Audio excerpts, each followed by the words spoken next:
देखिए बच्चों, कक्षा 10 के 17.2 एक्सरसाइज का क्वेश्चन नंबर 5 देखते हैं हम। क्वेश्चन नंबर 5 और क्वेश्चन नंबर 6 दोनों क्वेश्चन देखते हैं एक साथ। और क्वेश्चन नंबर 5 और क्वेश्चन नंबर 6 दोनों में आपसे पूछा गया है समांतर माध्य निकालिए। तो अभी हमने थोड़ी सी प्रैक्टिस की है समांतर माध्य निकालने की। समांतर माध्य का सूत्र भी सीखा है। समांतर माध्य का सूत्र क्या होता है? Summation F I x I upon summation F I. अब इसी की सहायता से हम क्या निकालेंगे? इन क्वेश्चंस का भी समांतर माध्य ज्ञात करेंगे। तो बेटा ये जो टेबल दे रखी है, इस टेबल में आपको मानना है कि जो पहले वाला मान है ना, ये तो किसका मान है? एक्स आई का मान है। चाहे कुछ भी हो, आपको इसे एक्स आई ही बोलना है और दूसरे वाले मान को क्या बोलना है? एफ आई बोलना है। तो अब इस टेबल की सहायता से एक दूसरी टेबल बनाएंगे जो खड़ी टेबल रहेगी अपनी। क्या क्या मान होंगे उसके अंदर? एक तो मान होगा एक्स आई का, देखो जो मान सिखाया था वही। एक तो मान होगा आपका एक्स आई, दूसरा मान होगा एफ आई, और ये वाली टेबल निकालेंगे एफ आई गुणा एक्स आई करके।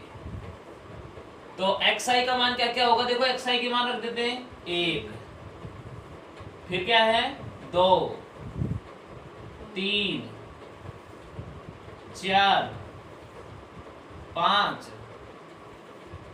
6, और लास्ट टाइम यहां पर क्या निकालते हैं? योग निकालते हैं, जिसे हम इंग्लिश में समेशन भी बोल सकते हैं। एफ आई में क्या क्या है? एफ आई में है 45, 25, 19, 8, 2, 1। ओके बेटा, अब हम करते हैं इसका समांतर माध्य। तो समांतर माध्य का सूत्र अभी सिखाया था। समांतर माध्य का सूत्र क्या होता है? समेशन एफ आई गुणा में एक्स आई बटे समेशन एफ आई, यानी कि एफ आई गुणा एक्स आई की जो टेबल बनाएंगे इसका योग बटे में एफ वाले टेबल का योग, दोनों का भाग करना है केवल। पहले इनका गुणा कर लेते हैं। 45 को 1 से गुणा करेंगे, 45 से कम 45, 25 दूनी 50, 19 गुणा 3 29 57, 8 को 4 से गुणा करेंगे 8 चौक 32, 5 दूनी 10 और 6 कम 6। फिर हमें क्या करना है? इसका योग करना है। इनके देखो योग लगा रखा है। योग करेंगे तो 6 + 2 8, 8 7 15, 15 और 5 20, असल 2, 3 3 6, 5 11, 11 और 5 16, 16 और 4 20, 200। इनका भी योग कर लेते हैं। 5 5 10, 9 19, 19 और 8 27, 27 और 3 30, असल 3, 4 4 8 2 10, कितने आगे? 100। अब इसका समांतर माध्य निकाल रहे हैं। समेशन एफ आई एक्स आई, इनके एफ आई एक्स आई का योग कितना है बेटा? 200 बटे एफ आई का योग कितना आया? 100, और 200 में 100 का भाग देंगे तो आंसर कितना आ जाएगा? 2। इसी प्रकार से हम निकालते हैं इस टेबल्स का समांतर माध्य। समझ में आया? तो इस प्रकार से हम किसी भी टेबल का समांतर माध्य निकाल सकते हैं। देखो इसका समांतर माध्य निकालने की कोशिश करते हैं तो सबसे पहले इसको टेबल में कन्वर्ट करना है, खड़ी टेबल में। तो किस किस मान की जरूरत पड़ेगी आपको? एक तो चाहिए एक्स आई, एक चाहिए एफ आई, और एक चाहिए एक्स आई गुणा में एफ आई। एक्स आई का मान यहां से निकालेंगे 20, 21, 22, जो ये मान दे रखे हैं आपको, 23,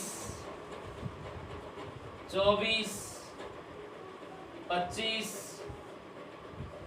26, 27, 28, और लास्ट टाइम यहां पर करेंगे ये एफ आई का मान 1 2 6 7 4 2 3 2 3। एफ आई गुणा एक्स आई, इनके गुणा करना है। तो 20 से कम 20, 21 दूनी 42, 22 को 6 से करेंगे 6 दूनी 12, और 6 दूनी 12 और 1 13, 7 से करेंगे 7 21, 2 7 दूनी 14 और 2 16, 4 से करेंगे 4 चौक 16, 1 4 दूनी 8 और 1 9, 2 से करेंगे 25 दूनी 50, 3 से करेंगे 6 3 18, 3 दूनी 6 और 1 7, और 2 से करेंगे 27 दूनी 54, और 3 से करेंगे तो 3 8 24, असल 2, 3 दूनी 6 और 2 8। योग कर लेते बेटा इनका।